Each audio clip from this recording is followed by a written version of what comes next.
very long day already. So I would really just love to take a moment to do a quick little deep breathing exercise because that really helps me. And I think that would really help me too. Um, so yeah, if you'll join me, all you need to do is have yourself and open mind. All right, so take a deep breath in through your nose, and we're gonna do this 4 times on a count of 4. Ready? So 1, hold, and release. I'm gonna breathe in a count of 4, hold a count of 4, and release a count of 4 3 more times. All right, so take a deep breath in, hold, release. 2 more times. Wiggle those shoulders out. You know, we hold a lot of tension and stress in our shoulders. So, want to shimmy that out if you want to do that and roll them back. Take a deep breath in, count of 4. 1, hold, release.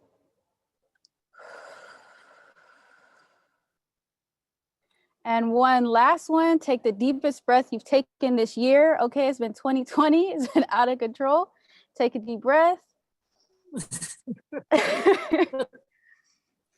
Hold.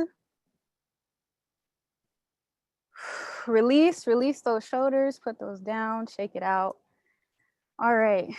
So I'm so excited to be here with you all. I hope you feel a little more, a little jolt of energy, a little jolt of a smile, something. Yeah, let's get into it. So yes, as many of you know, 400,000 young people are in foster care today, between, infant to 21 years old. And the question that is often prompted is, what happens once they age out? And, a lot of us know the answer to that question. Homelessness, mental health issues, just struggling with this idea of how do I get out of my trauma? And not really being able to bond to people and relationships and create healthy romantic partners and partnerships. And so the question then is, how can we best prepare young people and this vulnerable population after foster care? And how do we really start allowing them to recognize that they can heal from it? So back in 2016, I actually had this idea, which was some sort of a guide for young people. And this year, because I tried to reach out to different organizations about it, and something that I learned is that when a vision or a purpose is really given to you, when a vision is given to you, it's your vision, and not everyone is going to be able to see that vision, and that's okay. That they weren't given that vision. So what you have to do then is just keep moving forward. And I don't even know how many organizations and people and congressional members that I tried to reach out to about how important this was and for someone to sponsor it. And unfortunately, no one did. But this year, I decided to do it myself. And I ended up self-publishing this book, the Black Foster Youth Handbook, 50 plus lessons I learned to successfully age out of foster care and holistically heal. And well, there's so many intricate pieces to it. And so today we are mainly going to focus on the overarching piece, which is the real success model, which is something that I break down all throughout the book. And the real success model is an acronym. It's Root, Envision, Ascension, and Liberation. And it's 12 chapters in the book, and they all break down the 50 lessons into these different 4 phases. So from pain to power, right?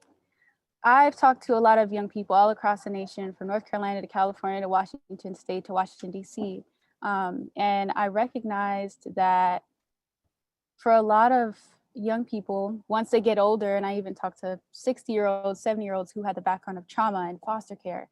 And what I learned was that there were a lot of people that had this notion that they weren't able to remove this idea of trauma trampling their future. They couldn't see past their trauma. They were literally reliving it. I would have these conversations and they would say, I wish that these things didn't happen to me. Why didn't I have a certain type of life?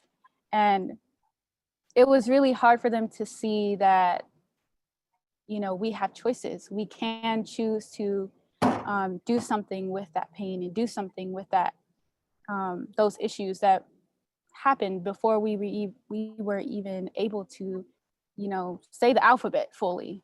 And so that's really the premise of this book, is really taking a young person, really taking you all supportive adults to this idea that we need community to get us from pain to purpose and power. And your trauma does not define your future. Your trauma is just a part of your story. And it's not, you know, it's not a period, it's a comma. So Fernando Serrano says, with guidance and support from a caring adult, children and youth in foster care are resilient and are capable of realizing their fullest human potential. And I mean, that couldn't be more true. If not one caring adult cared about me, or showed interest in what I was interested in, or was there for me. And I had a lot of lonely moments, but I did have pockets of joy. I did have pockets of love. And those different memories really helped to push me towards who I am today, and, you know, being able to even chip a little bit of my fullest human potential. And so I 1000% agree with this. All right, so the Black Foster Youth Handbook really came out of a lot of different premises. So one of those was the history of colonization. So ever since I was in 3rd grade and I learned about the enslavement of African people, which my father is of African descent, my mother is of indigenous descent. And so I had to really understand the indications of, you know, how does this show up in my life? How does it show up in my lineage? How does this show up in my family? And how did this even happen? Like, why are there so many families that you go through all this different levels of trauma, specifically with African American descent and indigenous descent people? You know, what was happening during the history of foster care correlating to the history of colonization, right? So what was happening when on one end, human beings were even considered human beings, but then there was this notion of saving children and helping children, but like people of African descent weren't even considered human, so that they weren't even included into that pool. And so I learned a little bit about that. I learned more about just psychology and psychological effects of trauma. And I was just matching it up with my own life and other people that I've had experiences with, also metaphysics and ancient spiritual systems. And the truth is, we do have to go back in order to understand now and build a better tomorrow and a better future. When I was at Central, my sophomore year in college, I actually learned about Maslow's hierarchy of needs. And this really stood out to me because just thinking about, well, my particular story, right, like in foster care, and a lot of young people that share that narrative, as you can see, there's self-actualization, esteem, belonging, safety, physiological things. And well, we're missing a lot of those boxes when you come into foster care. A lot of times we don't feel safe, you know, when you're in foster care, and you don't have the sense of belonging because, for instance, for me, I was a daughter, I was a big sister, I was a granddaughter, I was a lot of different things, but then I was removed from that. And for good reason, there were a lot of traumatic things happening, but I mean, I didn't really fully grasp that understanding. I just knew that I was a big sister, and I was always there for my siblings, and I, you know, was there for birthdays and everything. Then all of a sudden I wasn't, and it was horrible and it was painful. And, you know, that affects your self-esteem, that affects your level of safety, because not only am I worrying about, you know, who are these strangers, but I'm also thinking about my siblings. I'm the oldest of 6 siblings that I grew up with, well, 5 siblings that I grew up with. And it was very, very hard because I was always thinking about them, you know, I was a mother figure to them. So how were they dealing with things? What was were they safe? You know, were we going to be okay? And so that really affects your self-esteem. That affects your level of self-actualization, and what I later call in the book soulful liberation, because I add some other pieces that I think are very core, like your culture, and history, and of course community. So in the first part of the model, as I said, the real success, so R stands for root. And you can think of this as, you know, like a tree or any kind of plant that has roots. And the question really comes about, like, is your soil fertile? Meaning the community that you have around you, what you are currently rooted in. And that's what I talk about in the book. What are you currently rooted in? And are you being properly watered? Are you properly watering yourself? Do you have self-care plans? And when I originally got into foster care, I was not in the best state of being. And so I'm just gonna try to paint the picture a little bit for you more clearly. When I first got into foster care, well, a few days prior, my family and I were living in a 1-bedroom hotel room. There was 8 of us, 6 children, and my dad and my mom. And at this point in time, I was carrying a lot of pain within me, about 15 years of just pain and trauma. And that's my mental state of being, was that I just started to feel numb towards things. I was very hopeless. I didn't see the point of a future. And this was very different from when I was a child, which I aspired to go to college, a university, and study forensic psychology and all these other different things. But after so many moves, I moved over 20 times before foster care. And a few days prior to coming into foster care, I was sleeping under an air conditioner in the hotel room, because on the floor, because I was afraid of, you know, possibly going to be hit or beaten because of the way my family's dynamic was at the time, which was under a lot of stress. My mom had been involved in a lot of infidelity issues, and so it created a lot of stress in our family. And she had her own things that she was going through, where she would leave us, like me and my siblings and my dad, randomly for days at a time. And I think that became kind of almost normal to us in a way, like we knew she would come back. But this particular time, it had been a couple of weeks, and then the weeks turned to about a couple of months. And I was a sophomore in high school. At this point, as a trauma response, I was mute. And so I was the new kid also. Again, I had moved over 20 times, so I was a new kid again. And I remember all my high school teachers always trying to call on me for things. And at that point in time, I would just write notes. I would just write, you know, and say the answer to a question that they gave me. Even when people were trying to be friends with me, I would just try to write notes, because it was also awkward. Like, you know, if you're a new kid, a lot of people want to know who you are. They want to know things about you. And I was living in a hotel room, a 1-bedroom hotel, living under, laying and sleeping under an air conditioner. We ate, you know, white rice, microwave white rice every day. People were very violent towards me, and it was not a good situation whatsoever. And then my mom, you know, disappeared, and then I had to be also the mom, and I had different responsibilities. I had to take on for my mom with my siblings. And so, and this happened all the time as far as me having to take on a role for my mom. But this particular time, I wasn't sure, if she was going to come back.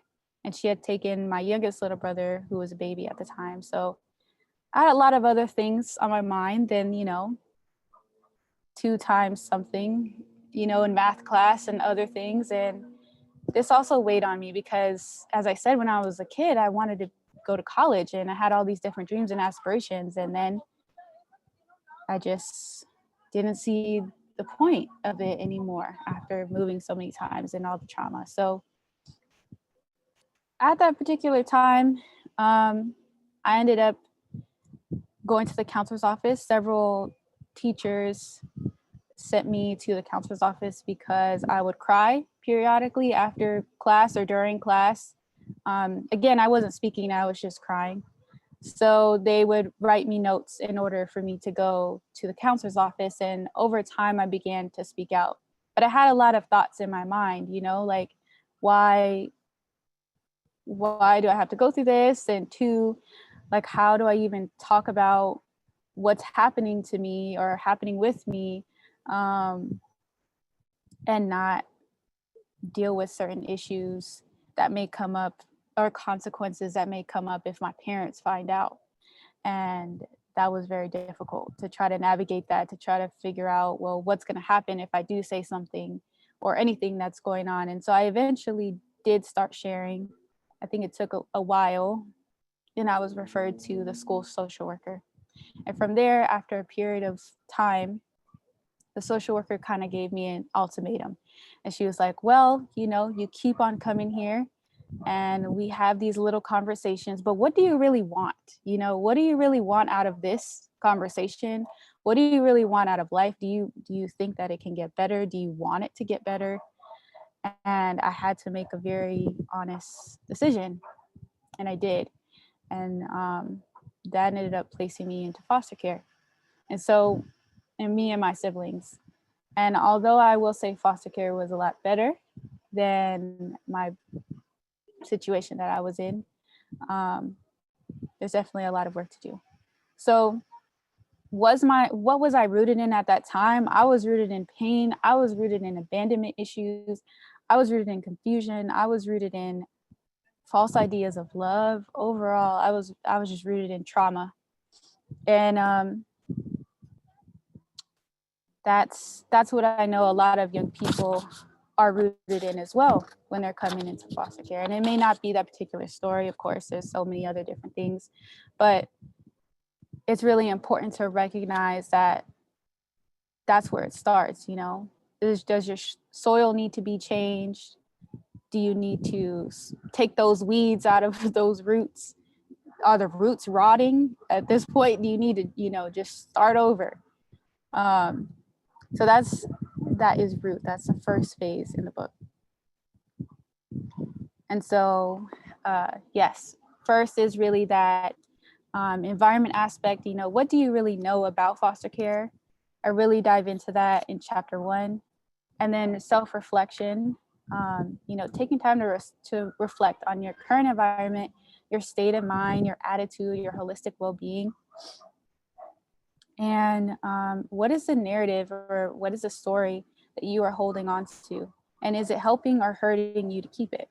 So the narrative that I had at that time was, I'm Angie. I'm the girl that always bad things happens to me.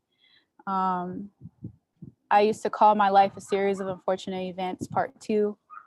So that was kind of, my state of mind. And, who was I?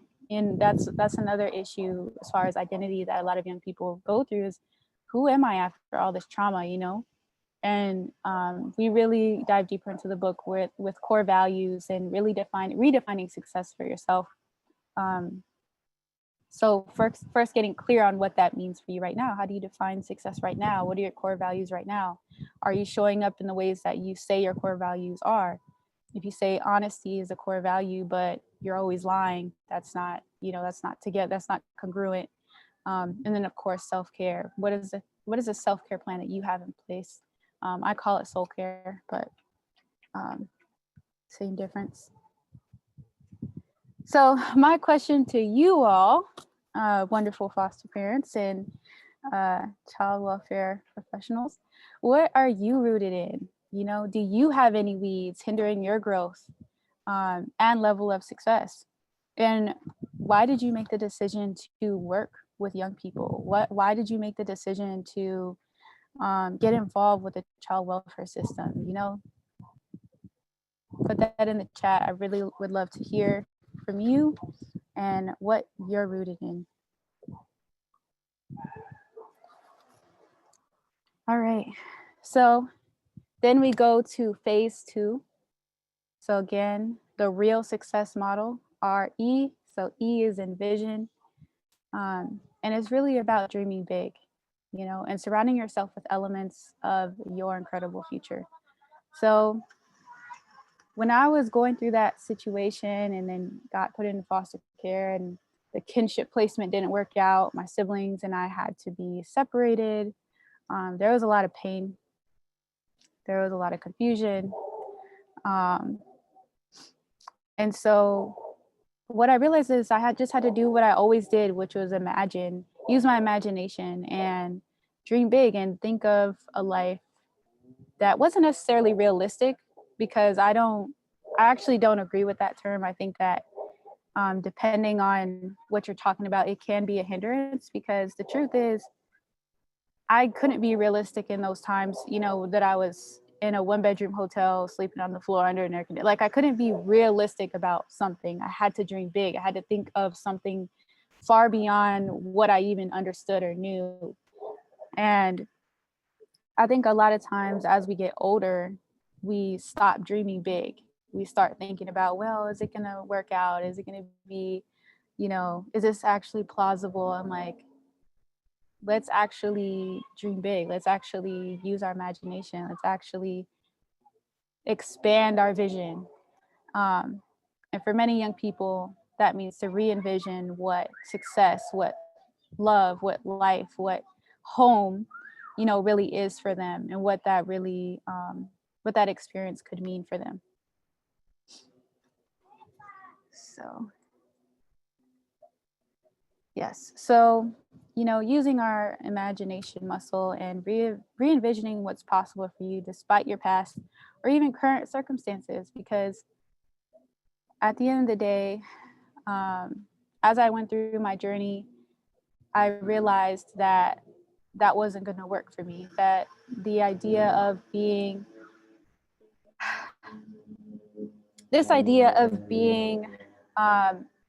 the girl that had bad things happen to her, right, wasn't going to get me to where I wanted to go. It wasn't going to get me to finishing college and getting married and all the other beautiful things that I wanted to experience out of life and become an entrepreneur.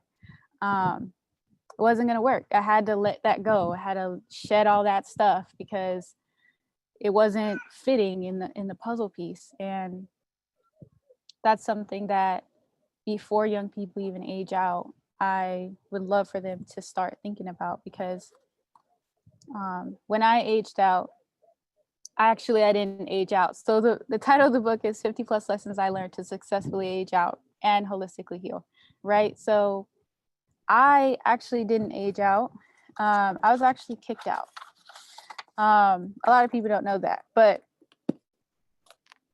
essentially, I didn't have a social worker. My social worker retired 2 weeks prior to that situation that I'm going to explain, and my guardian ad litem was removed from my case a year prior to that situation, because actually my social worker didn't like the fact that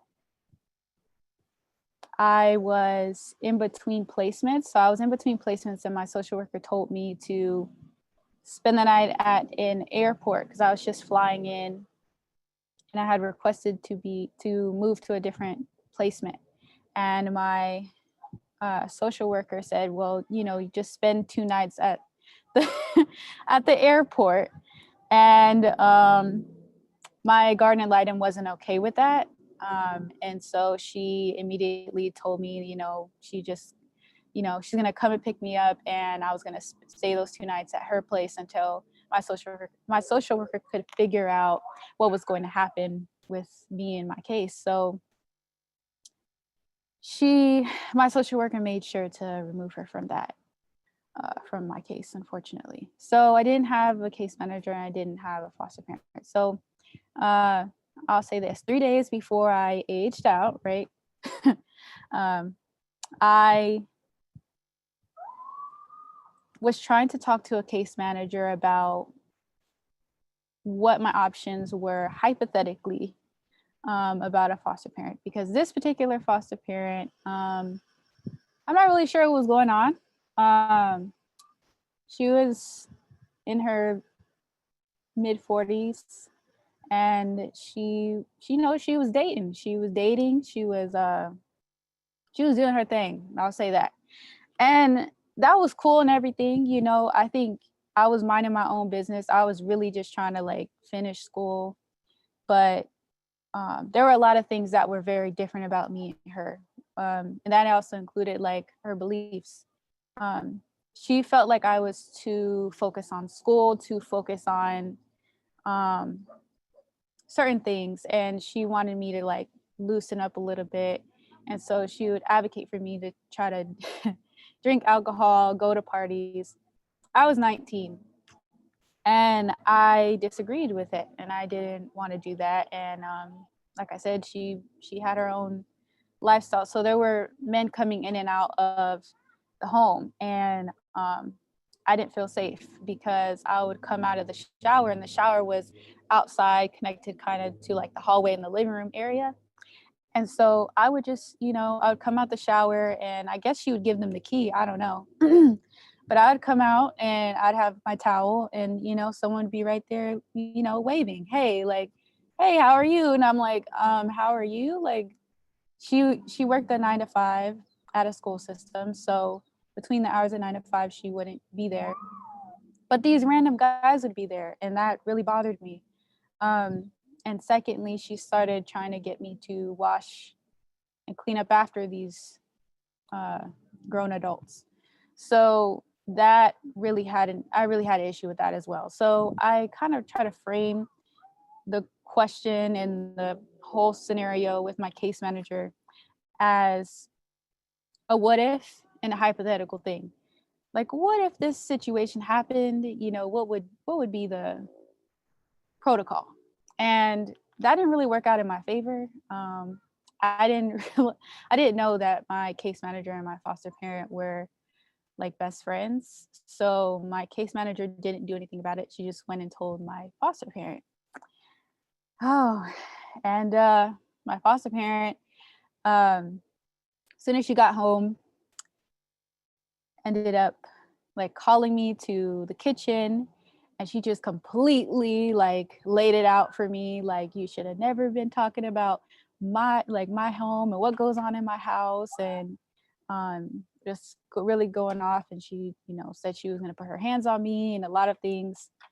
And I was like, oh my gosh, like, well, I don't know what to do now, because I don't have a social worker, I don't have a guardian litem. The one person I didn't even say it was her technically, but she put 2 and 2 together, and it didn't work out. So my foster parent said at the very last thing that she said was that she was going to make sure that I regretted that decision. And I went into my room, and I remember just crying, and like, I didn't know what to do, because it wasn't that I didn't like her. I just didn't think that this was going to be a good long term. And I was trying to focus on school, and it just wasn't working. So the next day, I get an email from the supervising social worker. And interestingly enough, I had tried to reach out to the supervising social worker multiple times, and she didn't respond to me over a period of 6 months. That was fine. I got the email that I was essentially going to get kicked out of foster care, which who gets kicked out of foster care? But anyway, yeah, so essentially that happened. And it was a 7-day notice that, because of these particular reasons, that I was going to have to leave. So I realized that basically I panicked. I started crying. I was going just, I don't know what I was doing really with myself. I was so emotionally distraught, and I knew that I only had 5 days to get back on campus. So I really had 3 days to move, even though it said 7, to try to settle in before I actually went back to classes. So I essentially started calling different social workers that I knew in that department, also that I didn't know in that department, just to try to see like if I could get my side of the story, because there were a lot of accusations in there, um, including that I was throwing parties between the hours of 9 to 5. And I'm still trying to understand who would have came to my party, but that's okay. Essentially, I ended up calling these different social workers. One of the social workers actually responded, and it was through Facebook. And so he answered, and it was a video call. And I remember my face was just, you see that your face in that little corner of the screen, but I was just like crying, and my face was red, and it was just not a good sight. But I still answered the call with my video on. And I was just like, I don't know what's going on. I would like to just, tell my side if there's another way that this could happen. Another way that I can, go to school and still have housing. Because, if you're getting kicked out of foster care, that means a lot of things, including your housing is done. So essentially at that time, this was 2017, and he told me that North Carolina had a CARS agreement. I'm not sure if any of you are familiar with that. Before 18 to 21, there was the CARS agreement.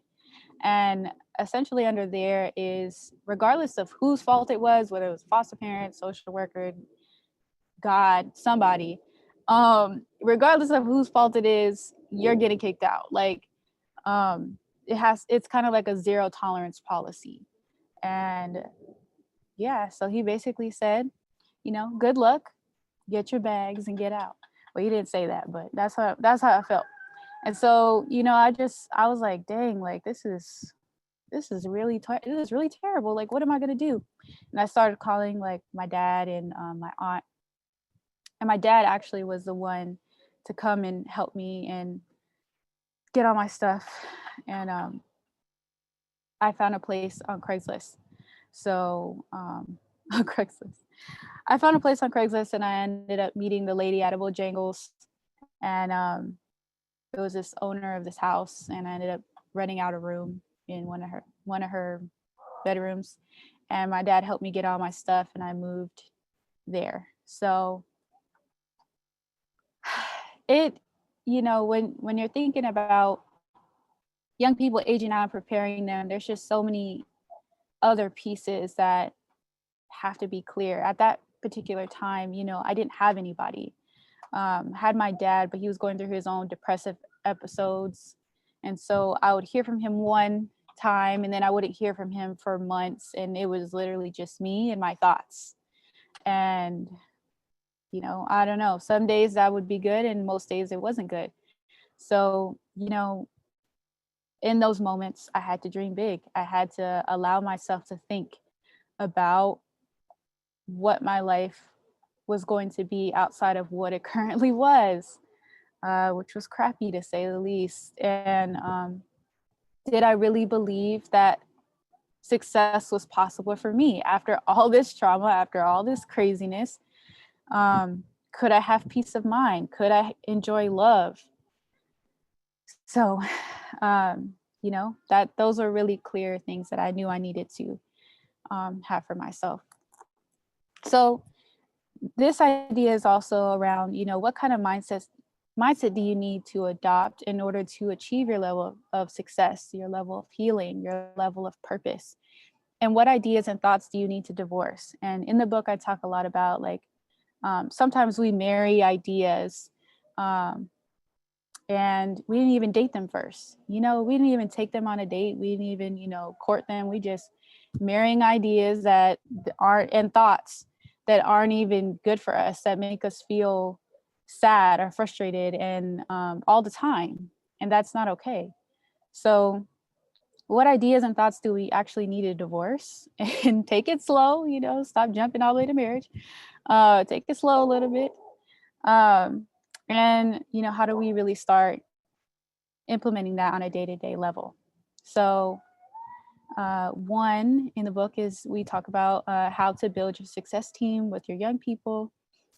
So how do we really make sure that there's a team of people, including therapists, for you and your young person, as well as other really important pieces to that puzzle. And two, how to help young people maintain their connection to their culture, which of course is a very, very pivotal piece. And three, beginning to heal from trauma. How do we really start to do that while we're in foster care, before we go out into the world and realize we have all this stuff that we never even looked at. So my question to you all, please put down in the chat, what do you spend most of your time envisioning? Are the things more positive? Are they exciting? Or are they more like, I might need to divorce some things now? Now that I think about it, I might need to divorce some things. And, how do you envision the future of child welfare, the future of how you want to support young people in your practice? And who can really support you on your path? Who is your success team?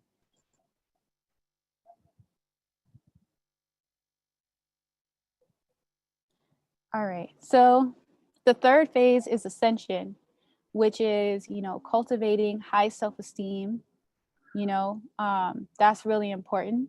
Protecting strong relationship with self. So the way I define spirituality is your relationship with self.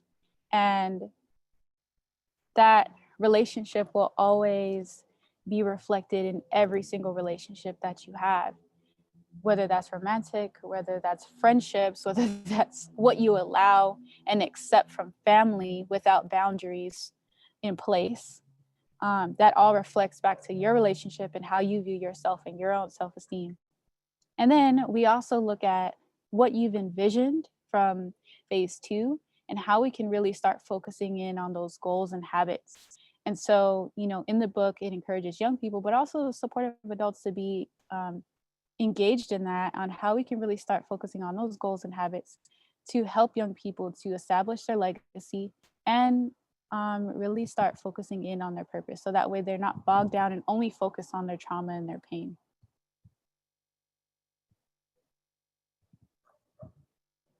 So Miss Carmelita, look at you. So yes, this is me, Miss Carmelita. This is some of the Say So fam. And this was, me talking about a little bit what I just said about legacy and improving and, giving back to communities. And so I've done a lot of advocacy work all across the nation, North Carolina, as I said, several states. Also London, Paris, and Japan. And this in particular time was with Senator Tamara Barringer. And she was talking about Ryland's Law, which actually ended up being passed. And I was also able to speak at her celebration. And this is one of the things that I really hope to encourage young people to do, is to take these matters into their own hands and really start, showing up and telling their stories in a way that empowers them and not necessarily something that they feel they have to drown in. So I've had several opportunities with different news, blogs, podcasts, different things like that, just to share about foster care and how we can really, what I call, revolutionize the foster care system. This was another project, and this is a book called The Story of Foster Care. I believe Miss Carmelita was also in this project. And you can find this book on Amazon, and it's essentially, for me, I did different poems, and other authors did just different excerpts from beginning to end about like their foster care experience. There were also social workers and foster parents that were in this in collaboration with the Empty Frames Initiative. And this is, I believe this is a talk called Don't Just Hustle, Build a Legacy that I did, I think it was 2 months ago. And you can definitely check this out. I'm just going to play a little bit of it, like 10 seconds. Let me ask you a question. I don't know if you can hear that. Thinking of your life right now. Let me make sure you can hear that. Okay, you can. We can. Let me ask you a question. Thinking of your life right now and what you've been up to, the state of the world, are you currently building a legacy or are you just hustling? Okay. All right, so if you'd like to continue watching that, you can find that either on my YouTube channel or it's also on Fostering Change Network. But this is also really important because I believe a lot of us sometimes get stuck in survival mode and this idea of just like going and being busy and hustling and all this other type of stuff. But honestly, like, is what we're doing moving us closer to a legacy that we want to build in our own purpose? Or is it just something to keep us from focusing on what really matters or what's really affecting us on a day-to-day? So you can really learn more about that on there. All right, so my question to you all is, what is the legacy that you are currently building? Oh, sorry about that. Sorry, my laptop's doing weird stuff. Let me try to exit out of it. All right, yeah. So what is a legacy that you want to build, that you're currently building? Please let me know in the chat. I'd love to hear it. Some of the things could be, you know, that you want to write a book, that you finally want to build your business around your own divine purpose, that you want to help revolutionize systems that are impacting certain communities, including the foster care community. You know, what is the legacy that you want to build? Let me know in the chat. All right, and we are now on our last phase, which is liberation, real, REAL, liberation. So this is focused on, you know, legacy, uncovering your divine purpose, and, you know, remembering the communities that we came from. As I shared earlier, some of those communities that I come from is, well, depending on different seasons of my life, poverty, extreme poverty, having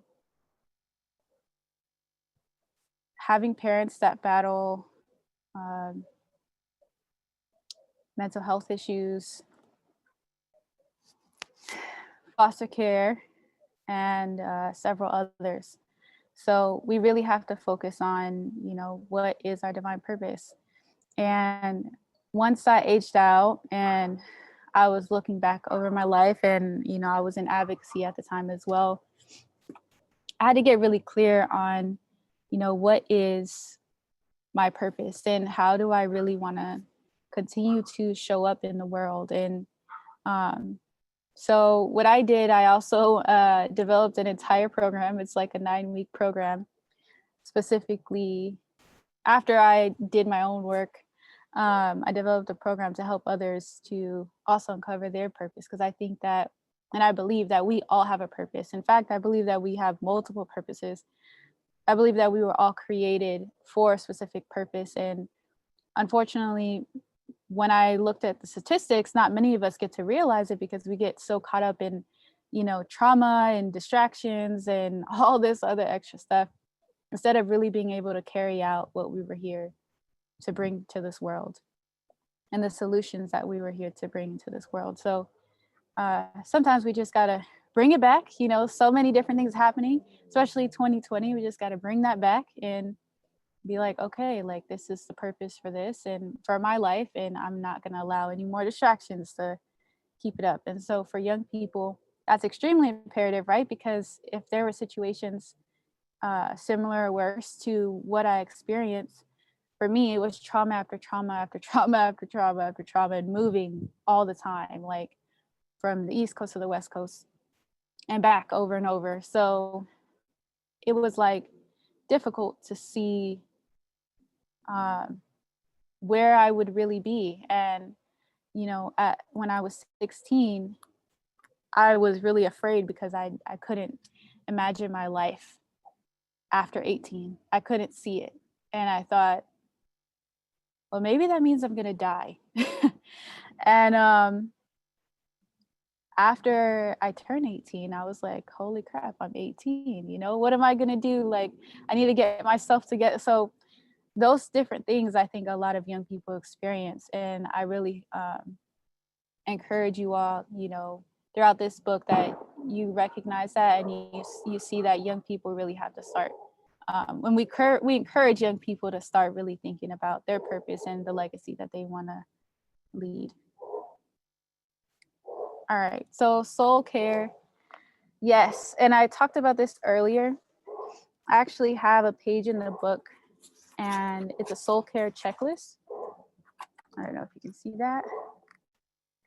Maybe not. It'll probably go in and out because of the thing. But there's a soul care checklist in the book in chapter 11 at the end. It's the chapter exercise.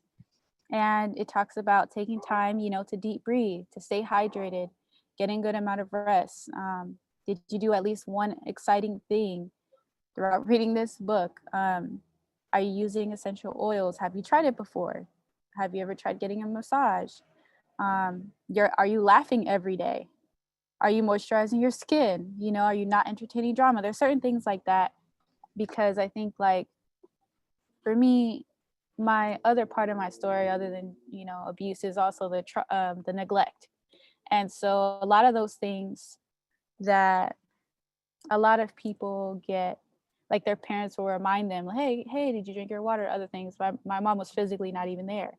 So obviously she wasn't reminding me to do these different things. So I almost had to self-parent, you know, myself and begin to heal that inner child piece of me, and also start making it a habit. So, you know, how do you take care of your mind? How do you take care of your body? How do you take care of your soul? Do you have a routine? You know, for me, and I put in the book as well, I have a rising routine and a resting routine. And so before I talk to anyone, before I get involved with my day, I know that I'm taking care of me. You know, I'm taking some soul care for me, in the rising, when the day first starts, and before I go to bed. So I know if anything happens in between, I always have the rising and the resting routine. So I'm always going to be able to get myself back on track and back focused into what I'm supposed to be doing.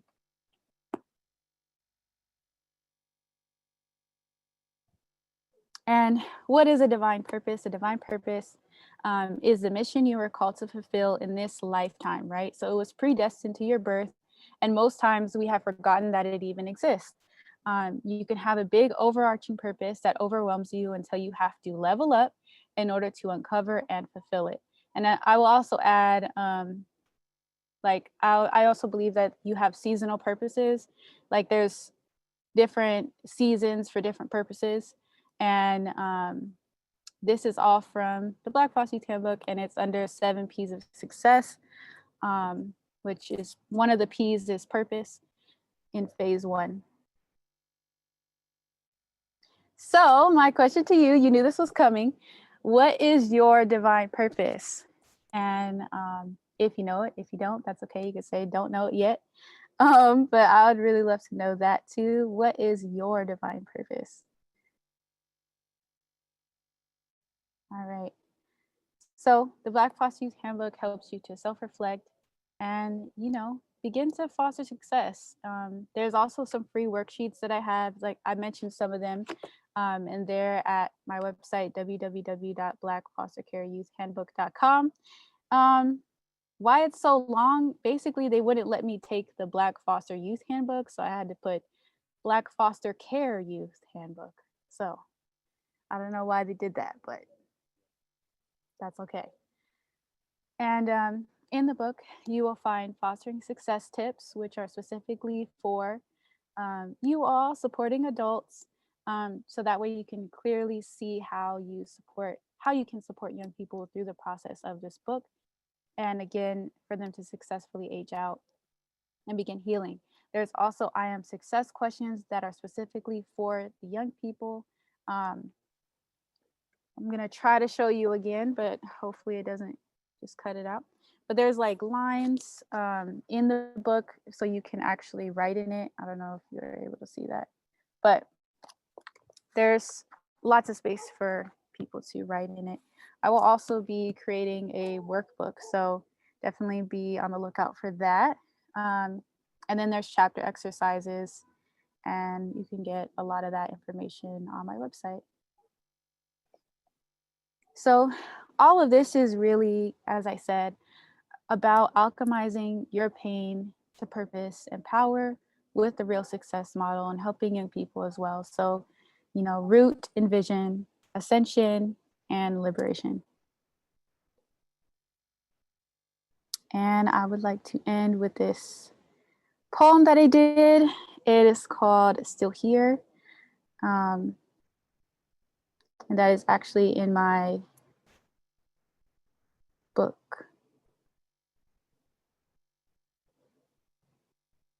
Still Here by me, Ángela Quijada-Banks. You know what? This is actually not the right thing. So let me just get the right thing.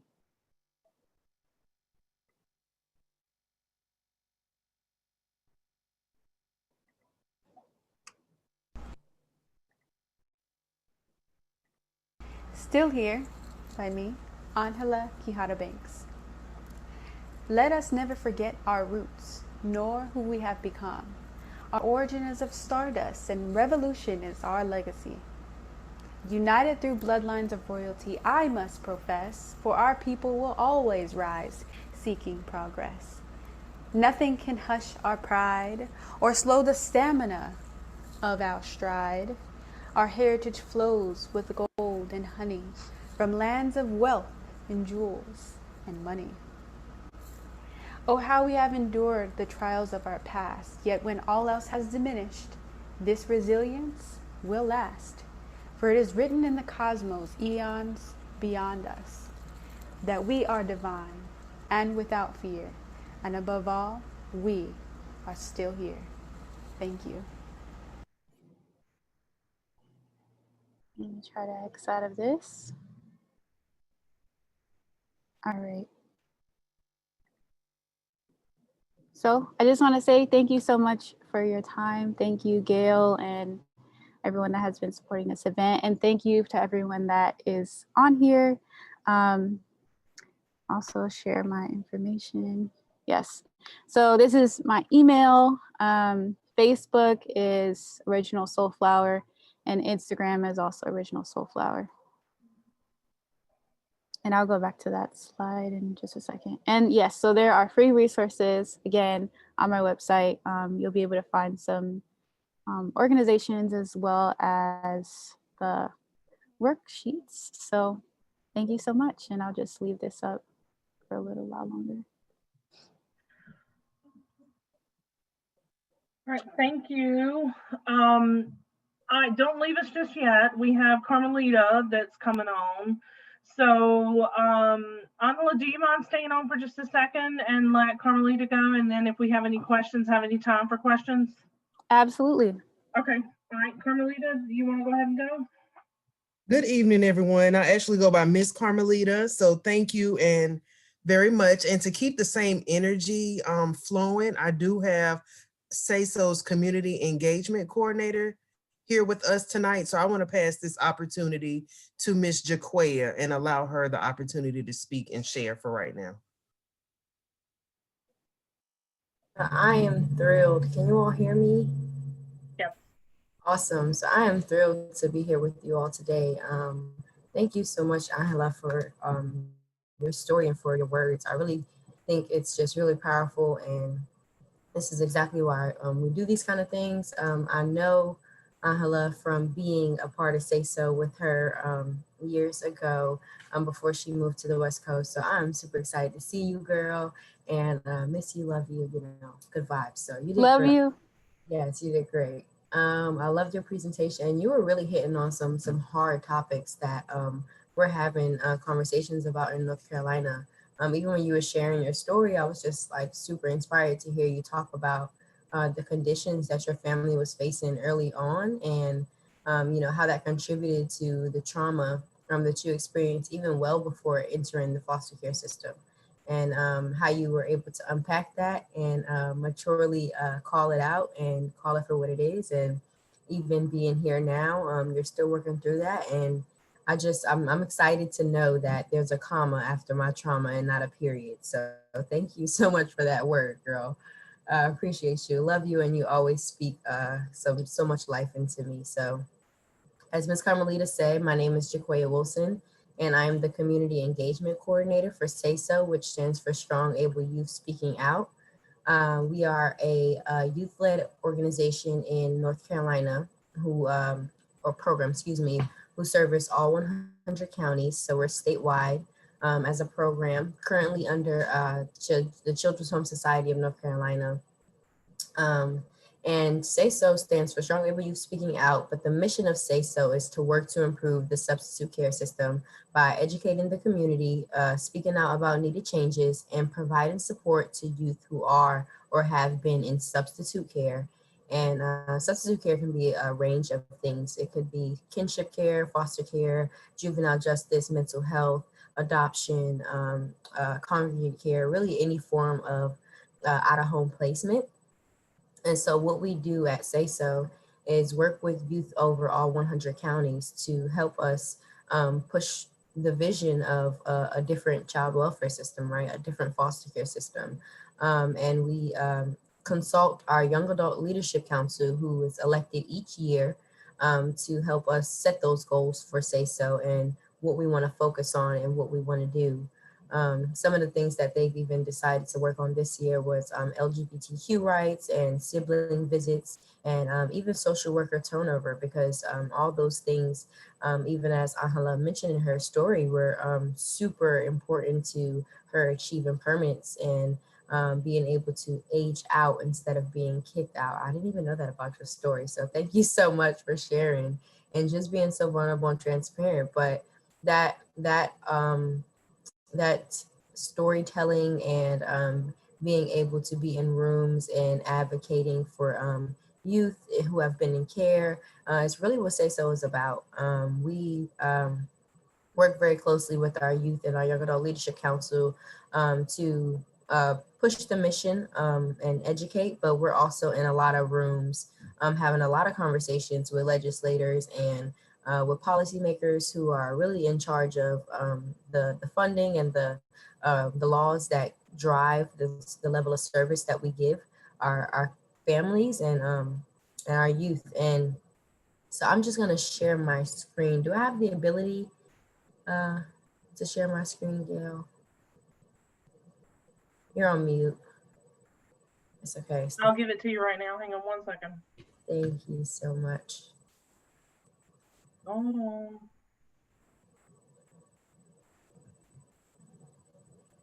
I gotta find you in the list. Hang on. I know.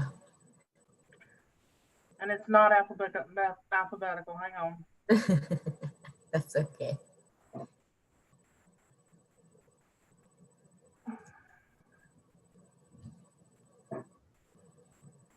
Oh, got it. Hang on. Awesome.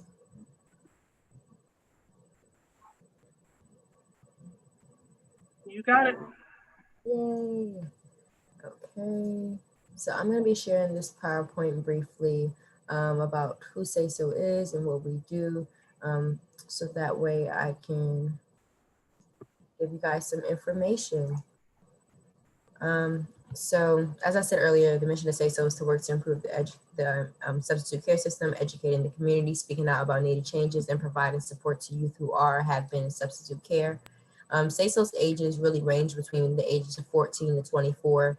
We have Young Adult Leadership Council positions. We have Say So regional assistant positions. The Young Adult Leadership Council positions are volunteer. The Say So regional assistants positions are paid opportunities for youth to come advocate, share in their story, and to be a part of those committees and meetings that are happening around North Carolina around child welfare. And so with Say So, we do a lot of events. That's normally what we're known for.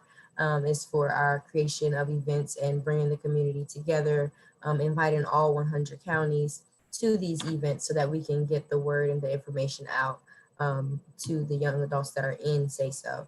So these are just some quotes that I'm just gonna kind of sift through a little bit, give you guys some time to read. These are from youth and people who have been connected to Say So. And these are some things that they feel like they are now able to do because of Say So. And one of the ones that really stand out to me is this one here.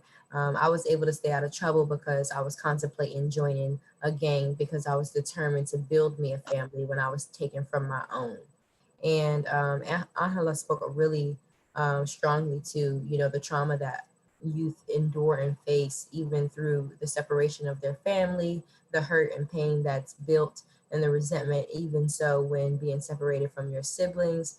And Say So is really a program that gives youth the consistency and the support to come and the platform to come and share their experiences and share their stories and the things that they've gone through and inspire and even help other youth. And to me, Say So is like a big fraternity, sorority for youth who have been in care in any form of substitute care. So Say So is really big on family. Another couple quotes from some people who have been a part of Say So guardian ad litem, social workers, DSS employees, because really what's super important is that Say So cannot be who we are today if not for the youth voice and perspective, and if not for the support and the belief of adults around them that really help us to make sure that our youth are at the table. We have a lot of adults who are like, you know, sure, we have a young person here, like, you know, let's get their input on things, and that's really not what Say So is there for. We're here to make sure that young people's experience and expertise in their lived experience is really valued and not just used as like a checkbox. So the webinar earlier today, that's kind of what they said, you know, we just kind of check the box. We have a youth or an alumni from CARE here in the room, but we don't really tap into their voice and their experiences. And so that's what Say So aims to do. This is a little bit of an outdated photo because of COVID. We haven't been able to take a new photo altogether, social distancing and everything. But we do have a Young Adult Leadership Council comprised of many youth who are elected at our annual Say So Saturday event. And they're elected by their peers to represent and advocate for their counties and the change that they want to see. So they really help to bring those visions to the table and to the room. But once again, these young people are ages 14 to 24, and a lot of them on the board are under 18. And so it really helps to have adult buy-in and adult supporters to help get our youth to these events, to help them gain the skills to help be leaders and to gain skills to do public speaking and things like this, because this is exactly how I got here. This is another photo of our SRAs. You might see some same people who are on Young Adult Leadership Council, or board members and SRAs, excuse me. Board members are in the blue shirts and the SRAs are in the purple shirts. So Say So, this is how we also stay connected. We engage with a lot of alumni who have been a part of the system, and this is even beyond ages of 26. We say you can always come home to Say So, but between the ages of 18 to 26, we hire, like I said earlier, alumni to work in several positions. So one of the positions, engagement coordinator, that's me, position filled. Social media / communications, special projects team, youth trainers, and our traditional Say So regional assistants who help us cover the state, being in these large meetings and sharing their voice and their perspective.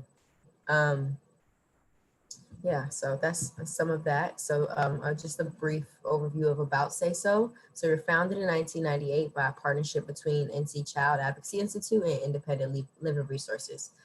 We really broke through a lot of youth voice barriers, especially at the national level, including Foster Youth in Action, otherwise known as FYA. We began discussions with policymakers early on. We established some funding through our Links contract and private donors, and also our parent company now, Children's Home Society in North Carolina. And we really had a strong, I would say, legislative footprint in some of the laws that have passed recently. One of the ones that's not up here, but as Angela mentioned, Rollins Law, Medicaid normalcy extension, foster care 18 to 21. That was a big one, making sure that our youth really had the proper support and flexibility to have the proper support while navigating adulthood and transitioning out of care.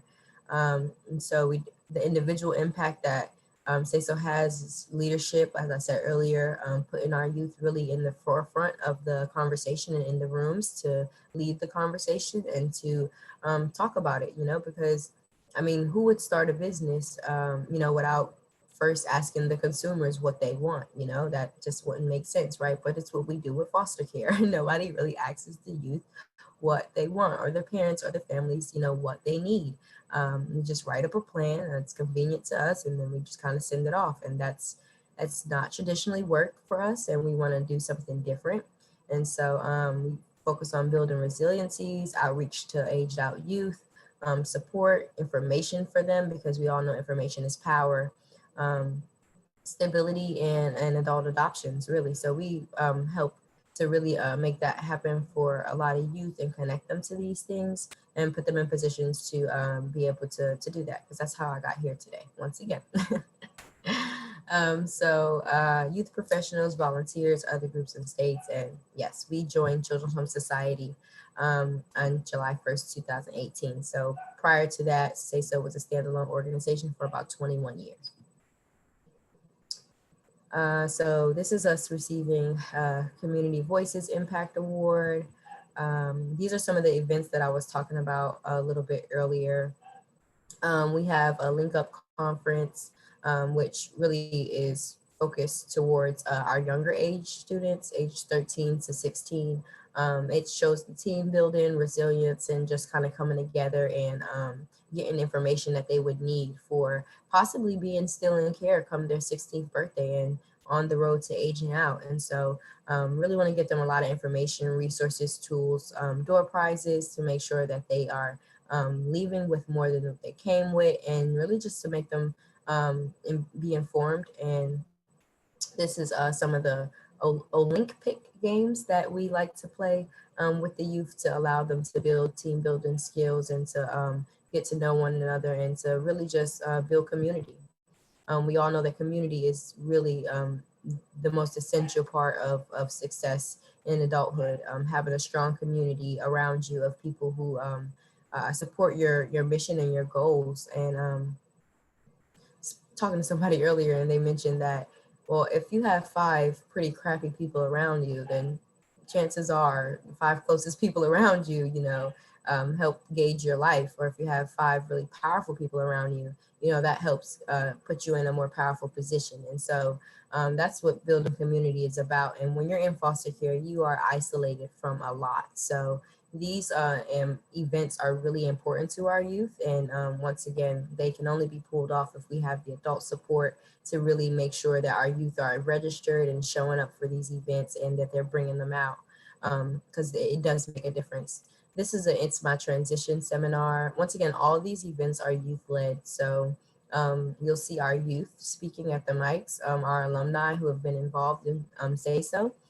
And they really lead these workshops and these organization meetings and just kind of help us out with the youth. But it's people from their own experience teaching them about their experience. So the It's My Transition seminars are focused towards 16 to 18 aging out. And we really just kind of self-explanatory talk about their transition and the benefits of being in care, like going to school for free and what that may look like. Just a lot of different things. We also have another event called Say So Survivor. This one is heavily focused on team building and resilience, because our youth overcome a lot and they are constantly dealing with a lot, and they're having to pack it down and just keep going. And that's no way to live. Eventually that stuff is going to bubble up to the surface. We see that in behaviors. We see that in attitudes and communication. And we even see that in what Angela said, you know, being mute and deciding not to speak, especially in places where your voice you may not feel like your voice is heard. So Say So Survivor really highlights and talks about team building resilience, and the youth are in the woods on a camping trip together, and they're allowed to do horseback riding and all these other events that really help them bond and come together. So yeah, Say So is really about connectedness. You'll see a lot of faces in here that you may have seen prior to. We also have a lot of business to handle. Like Say So is really important on professionalism and training our family, our youth, excuse me, to be able to engage in these spaces. And so Say So Page Week is a week-long event where Say So is working with the community around them and the legislators to be trained and to have meetings and stuff in legislation. And then our annual event, which is now started to go year long around, is our Say So Make a Difference Day. So this was inspired by one of our original board members who came into care, and her things had to be put in a trash bag. She was picked up from school and her mom dropped off, you know, to the school building, all of her things that were in big black bags. And she said, you know, from her experience, she never wanted another youth to have to experience putting their things in a trash bag and feeling like that trash bag, and having on her way home, it was raining, and you know the bag was pretty frail. It was a little thin Glad kind of bag, and all her things were exposed and fell out. And you know she remembered that feeling of what that felt like, having everybody to see all her personal things, not even knowing, you know, what her mom had packed her in that bag. And she said, no, I don't want any other youth to experience this. And so as youth are coming into care and they're aging out, no one's saying, hey, pack your suitcase, we're going to foster care today, as if it's a Disney trip. You know, our youth are unexpectedly maybe removed from their homes and not given much notice or time to pack their things. So to be able to at least show up with a suitcase that allows them the dignity to put their things in a place and to pack what they want and take what they need is really important. So she decided that she wanted to make a difference. And each year through the month of October, we collect now, because of COVID, brand new luggage and duffel bags. And that effort is now going on year round. So that we can continue to support the youth who are coming in care and who are aging out. Even up until I went to college, when I was in care, I still was kind of packing my things in like a combination of book bags, trash bags, and other things. So you can never have too much of that, but that's what that event is about, a community event. And this is our Say So Saturday birthday party, which I talked about, where our Young Adult Leadership Council are able to come together and vote for their peers to represent their regions. And they get elected, and then come June during orientation, we send them through a little bit of a training process to where they learn things that they need to be a part of Say So. So Say So Saturday is a big event, our biggest event, I would say, where Say So just comes together and celebrates our birthday party. This year we will be switching to virtual, so that's going to be exciting, but still the same purpose, and people that come together, yeah, we all have the same shared purpose.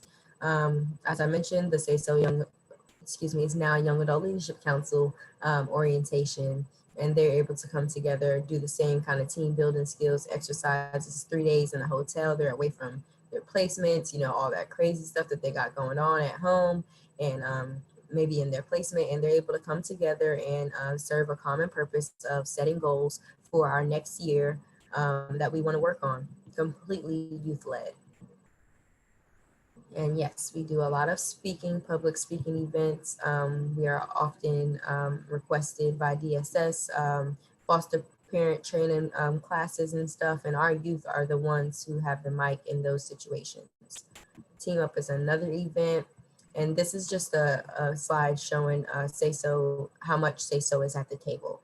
And I was on a webinar or a call, can't remember now, but I remember a former youth saying that, you know, there would be no table if not for the youth, and why aren't they there?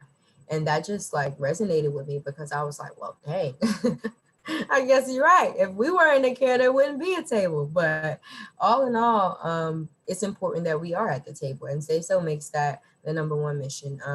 We're involved in DSS attorney and judge conferences. I've spoken at a Guardian Ad Litem conference.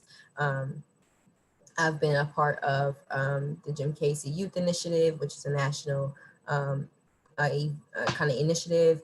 I've had the opportunity to fly to DC and do things there.